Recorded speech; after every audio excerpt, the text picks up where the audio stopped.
Amin na mahal, hindi po yung saganang atin, yung ating mga nararamdaman, yung ating mga naiisip. Magaling ako, matalino ako. That's pride. Amen? Punong-puno ng pride, mami na mahal. Nakagawa lang konti, nalimutan na, mahal, Panginoon palang gumawa. Akala yung sarili niya. Ayan, bandang uli, nagsarili na ng kanyang kaisipan. Nagtanong na.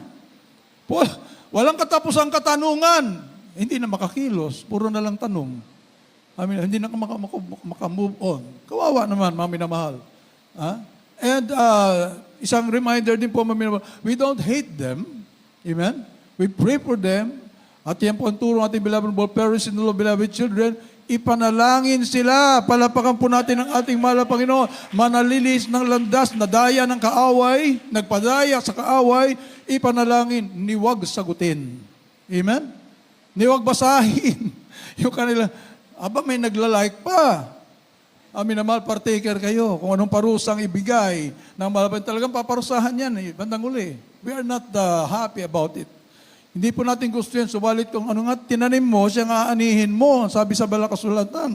Darating talaga, darating yun. Paano yung mga nakiayon? Mami na mahal. Meron lang authorized ang church, mami na mahal, para makipag-usap o kung dapat pang kausapin yung mga yan.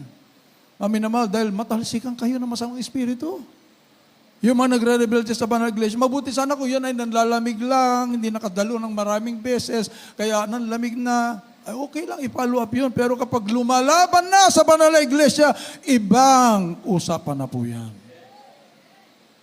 Tumatalsik ang masamang espiritu. Habang kausap mo, i-follow up mo, kunwari, pareho na kayo. Magugulat ka na lang, dalawa na kayo. Hanggang sa 3. Mami na mahal. Kapag pinagpapalo na, saka bumabalik. Minsan, wala na halos hininga. Nasa bingit na ng kamatayan. Naligtas pa rin, pero kinuha na muna ng ating mahal na Panginoon. Hindi na pakinabangan ang buhay. Nakakalungkot. Samantalang, kapag mabuhay ka at maging mabunga ka sa ating mahal na Panginoon, marami ka pang reward sa heaven. Palapakan po natin ang ating mahal na Panginoon. Our God is a God of rewards. Amen? Mami naman, lahat yung ginagawa natin, nagtitiis ka. Walang reklamo. Ginagawa mong kalooban ng ating mahal. Nakikita lahat yan ng ating mahal. Nakalista lahat yan sa ating mahal na Panginoon. Amen? At pagdating ng panahon, mayroon po tayong mga reward. Tinatawag ng Bema Judgment. Oh, hallelujah. Naalala ko talaga mga mga Bible study ng ating beloved Mama Dear. Bema Judgment. Hindi ka nahukuman na itapon sa impyerno. Mahal, bagkos for rewards. Ano ang ginawa mo sa lupa? Nagreklamo ka minus points. Palapagan po natin ang ating mahal na Panginoon. Kumbaga sa eskwela, mami na mahal. Pagdating ng graduation, ito na yung mga kanilang mga medals and everything. Mami na mahal, ganun din po tayo mga anak ng Diyos. Kapag dumating ng rapture, mami na mahal, doon na po natin aanihin yung ating mga rewards. Ngayon, kung puro minus, baka ano na lang natira sa bahay mo? Mami na mahal, mansions are waiting there in heaven. Baka hindi pa nakompleto yung ating mansion doon. Dahil puro reklamo, puro tanong, puro minus.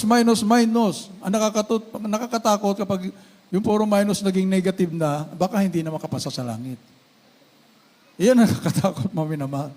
At ito, mayroon pang panahon ng almala Panginoon para sa kanilang pagsisisi. Subalit, kapag dumating na sa sukdulan at ang ating mahal na Panginoon ay hindi naman magtsatsaga ang mahal na Panginoon, mag-antay forever, hindi pa rin magsisi, mami na mahal, they are given up to a reprobate mind.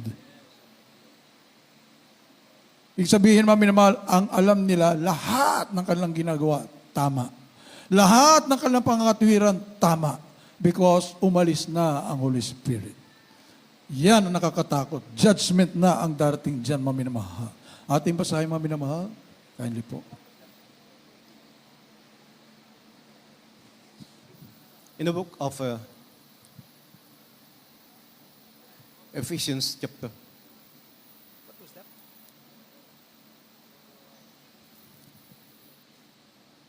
Philippians po yata yun, 4:12. The book of Philippians chapter 4, verse 13. I can do all things Yes. through Christ which strengtheneth me. Oh, hallelujah. Kaya hindi po natin pwedeng sabihin, maminamahal, hindi ko kaya gawin ang kalooban ng ating mahal na Panginoon. Siya nga ang gagawa sa iyo. Amen? Maminamahal, sino pala ang gumawa? Doon sa mga nagko-question sa ating banal na gawain. Hindi na po ang mahal na Panginoon yan. Kaaway na ang kumilos sa kanila. Pinagbigyan nila ang kaaway. Warning, mga minamahal, 2 Peter chapter 2, verse 20 up to 21. We love each other. Grabe ang pag-ibig natin sa isa't isa. Tinuro natin kagalang-galang magulang sa mahal na Panginoon to warn everyone para hindi po tayo, mga minamahal, malihis ng landas at tuloy-tuloy tayo makapaglingkod sa ating mahal na Panginoon. Tuloy-tuloy ang pagpapala. Palapakan po natin ang ating mahal na Panginoon. Sino bang may ayaw ng masaganang buhay? Di ba? Sino bang may ayaw ng mapayapang buhay? Yan nga ang dahilan bakit ang ating mahal na Panginoon namatay at nabuhay muli para tayo po'y sumagana sa lahat ng bagay. Mami na mahal, sino bang may ayaw? Oh, ang kaaway ng ating mahal na Panginoon. Amin na mahal, talagang iniistorbo po ang mga anak ng Diyos kung magpapaistorbo ka. Pero kung ayaw mo magpaistorbo, mami na mahal, manindigan ka sa kanya mga salita, sa kanya mga napakaganda at milyon, bilyon, trilyong mga pangako na napakaganda, mami na mahal, hindi ka maiistorbo. Mami na mahal, ikaw ay magiging matatag. Amin na mahal. Wala makakakilos sa iyo, wala makakagalaw sa iyo ni kaaway na mahal na Panginoon, nakadistansya yan. Amen? Takot. Amin na mahal, ang kaaway na mahal. Nanginginig pa sa takot. Kapag nagagawa mo ang kalooban ng ating mahal, may milya-milya ang layo. Ganun ang pag-ibig ng ating dakilang Diyos. Ayaw ng ating mahal na Panginoon na may makakanti man lang sa iyo. Amen? Amin na mahal. Basahin po natin kindly po. In the second book of Peter, chapter 2, verses 20 and 21. For if after they have escaped the pollutions of the world through the knowledge of the Lord and Savior, Jesus Christ, they are again entangled therein and overcome, the latter end is worse with them than the beginning. For it had been better for them not to have known the way of righteousness than after they have known it to turn from the holy commandment delivered unto them. Hallelujah, hallelujah.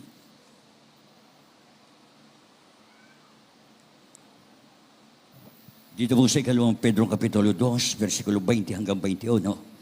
Sapagkat kung pagkatapos na sila'y makatakas sa mga pagkahawa sa sanlibutan, sa pamagitan ng pagkakakilala sa Panginoon at tagapagligtas na si Jesucristo, ay muling mahalubiluhan at madaig niyaon ay lalong sumasama ang huling kalagayan nila kaysa una.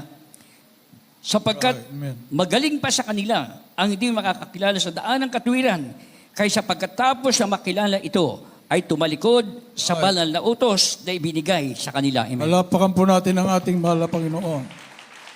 Mas mabuti daw na hindi mo na nakilala ang mahal na Panginoon, mami na mahal, kaysa nakilala mo pagkatapos tumalikod ka, nag-aantay na ang kaaway.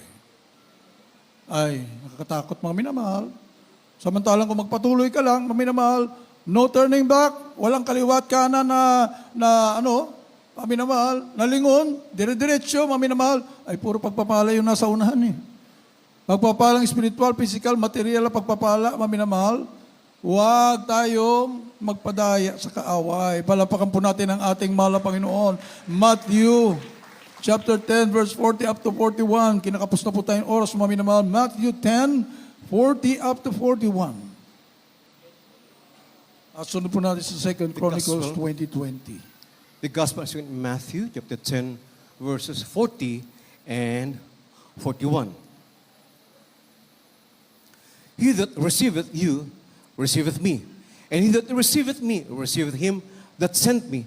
He that receiveth a prophet in the name of a prophet shall receive a prophet's reward. And he that receiveth a righteous man in the name of a righteous man shall receive a righteous man's reward. The second book of the Chronicles, chapter 20, verse 20. And they rose early in the morning and went forth into the wilderness of Tekoa. And as they went forth, Jehoshaphat stood and said, Hear me, all Judah, And you inhabitants of Jerusalem, believe in the Lord your God, so shall ye be established. Believe his prophets, so shall ye prosper. Praise the Lord. God bless you. Sa Tagalog, kayo po. Dito po sa aklat ng Mateo, Kapitulo 10, ang talatay 40 at 41. Ang tumatanggap sa inyo ay ako ang tinatanggap. Yes, amen. At ang tumatanggap sa akin ay tinatanggap ang nagsugo sa akin. 41. Ang tumatanggap sa isang propeta dahil sa pangalan ng propeta ay tatanggap ng ganti ng isang propeta. That's right. At ang tumatanggap sa isang taong matuwid dahil sa pangalan ng isang taong matuwid ay tatanggap ng ganti ng isang taong matuwid. 2 Chronicles 20:20. Dito po sa ikalawang kronikang kapitulo 20, ang talata po ay 20. At sila nagsibangong maaga sa kinabagahan at nagsilabas sa ilang natikuwa. At habang sila nagsisilabas, si Josaphat ay tumayo at nagsabi, "Dinggin niyo ako, O Huda, at ninyong mga taga-Jerusalem. Sumampalataya kayo sa Panginoon yung Diyos, at gay matatatag kayo. Sumampalataya kayo sa kanyang mga propeta, at sagay giginhawa kayo." Amen. Palapakan po natin ang ating mahal na Panginoon. Sino ang tinanggap natin, maminamahal, nung narinig po natin ang ating kagalang-galang ng pagulang sa mahal na Panginoon, ang aral ng salita ng Diyos. Minamahal, tinanggap natin yung mga pangako ng ating mahal na Panginoon. Ibig sabihin, siya ang ating tinatanggap, ang ating mahal na Panginoon. He that receiveth you, receiveth me. Tinanggap natin lahat ang pangaral natin bilang parents in the Lord. Ang tinanggap na po natin doon, ang sabi dito sa Mateo 10:40-41, ang tinatanggap natin, mismo ang ating dakilang Diyos. Hallelujah. Hallelujah. Hindi natin tinatanggap ang tao. Sino nagsabi ito? Sumasamba tayo sa ating beloved parents in the Lord. Amin naman. Ilang beses nang pinaliwanag, ayaw pa rin. Ayaw pa rin tagapin, mami naman. Mami naman. One word is enough for the wise. Pinangaralan ka na, ba't uulitin pa ulit? Ayaw mo lang talaga. Dahil punong-puno ka ng pride sa iyong puso. Palapakan po natin ang ating mahal na Panginoon. Grabe, mami naman. Mag-manifest pa ang ating mahal na Panginoon ng kanyang kapangyarihan sa kanyang banal iglesia kung mali-maling ginagawa. Amen? Mag-manifest ba, mami na mahal? Magtatanong ka pa? Kami magtatanong ngayon, asan ka nung panahon na nililinis ang ating beloved parents in the Lord? Asan ka nung panahon na between life and death? Ang buhay ng ating beloved parents in the Lord, beloved children. Sinuong, mami na mahal, ang pinakamatindi at pinakamahigpit na pagsubok. Kahit lumuluha, nagpupuri sa ating mahal na Panginoon, sinusunod ang kalooban ng ating mahal na Panginoon, nagkukrustada, nag-aayuno, umiiyak araw at gabi, dahil sa pag-ibig sa mga kaluluwa, asan ka? Ikaw na nagtatanong, ba't ganito, ba't ganyan, dapat ganito, dapat ganyan. Dapat nung panahon, nandoon ka rin. Wala ka eh, ngayon ka na lang sumulpot. Ngayon at malago ng iglesia, ngayon ka pa magtanong, with all the signs, wonders, and miracles, hindi tumatalbang bala, patay na bubuhay, ketong gumagaling, cancer, leukemia, asthma, diabetes, lahat ng uring karamdaman, AIDS, COVID-19, name it. At dito na lahat gumaling, saka ka pala magtanong. Ano bang itatanong mo? Ay magtanong ka na sa mahal na Panginoon, dumiretso ka na magtanong. Tanungin mo, bakit sobrang pinagpala mo naman ang Jesus Miracle Crusade, mahal na Panginoon? Bakit sobrang pinagpala mo ang kagalang-galang, mga pastor, kagalang-galang sa pastor, and the beloved children? Bakit gano'n lang pagpapala? Unfair yan Isa nang mahal na Panginoon ka na makipag-usap. Perfectong Diyos ang ating mahal na Panginoon. Hindi magpapala ang ating mahal na Panginoon sa mali-mali ang ginagawa. Palapakan po natin ang ating mahal na Panginoon. Imposible naman. Amen? Madayang mo ba ang ating mahal na Panginoon? Pagpalain ka, mali-mali yung ginagawa mo? Hindi ka nga nakikipag-ugnayan ng mainam sa mahal na Panginoon? Walang fasting and prayer? Kaya marami ngayon nagtataka, bakit sa Jesus Miracle Crusade? Grabe ang mga signs, wonders, and miracles. Hindi pangkaraniwan ang mga patotoo. Grabe! At parami ng parami. Hindi natatapos. Mami na mahal, sobrang successful. Naiingit sila, mami na mahal. Subalit, there is a requirement. Palapakan po natin ang ating mahal na Panginoon. Bago naman mangyari, may requirement ang ating dakilang Diyos, fasting and prayer. Pagpupuri ng mahaba, palapakan po natin ang ating mahal na Panginoon. Hallelujah, hallelujah. Sakripisyo. Mami naman na nakakaabot sa trono ng ating mahal na Panginoon. Dahil pag nakita ng ating dakilang Diyos na karapat dapat kang pagpalain, walang pwedeng pumigil. Palapakan po natin ang ating mahal na Panginoon. Hallelujah. Kita niyo po yung mga kapatid na nagpapatuto dito, mami naman, kung paano sila pinagpapalan, mahal na Panginoon. Dahil sumunod. Di ba? Yung hindi sumunod, anong sinasabi nila? Palo ang inaabot. Hindi magpapala, palo ang inaabot. Pero pag nagising na at inaayos ang paglilingkod sa mahal na Panginoon, dumarating din naman ang mapagpapala. Purihin ang ating dakilang Diyos. Tayo pong lahat ay tumayo, mami na mahal. Hallelujah! Magpuri tayo, mami na mahal. Amen. Araw-araw, Resurrection Day. Araw-araw, mami na mahal. Puro bright future. Amin na mahal. Araw-araw, puro pagpapala galing sa mahal. Kahit pagsubok, pagpapala pa rin, pasalamatan natin sapagkat ang kasunod niyan, mami na mahal, pagpapalang nag-uumapaw sa iyong paglilingkod ng walang tanong, walang question. Amen. Praise the Lord. Si Job, terrible ang buhay niya, mami na mahal. Ha? Lahat na wala. Pati nagkaroon pa siya ng karamdaman. Walang question. He just kept on praising our loving God. The Lord give it, and the Lord take it away. Blessed be the name of the Lord. Walang question. Mami naman, ang ginawa ng mahal na Panginoon, double nang nawala sa kanya, binalik dahil nakita ang kanyang puso, walang reklamo. Hallelujah! Kung wala ka man kamtin dito, anytime mag-rapture na, doon na tayo sa langit. Hallelujah! Mansions are waiting in heaven.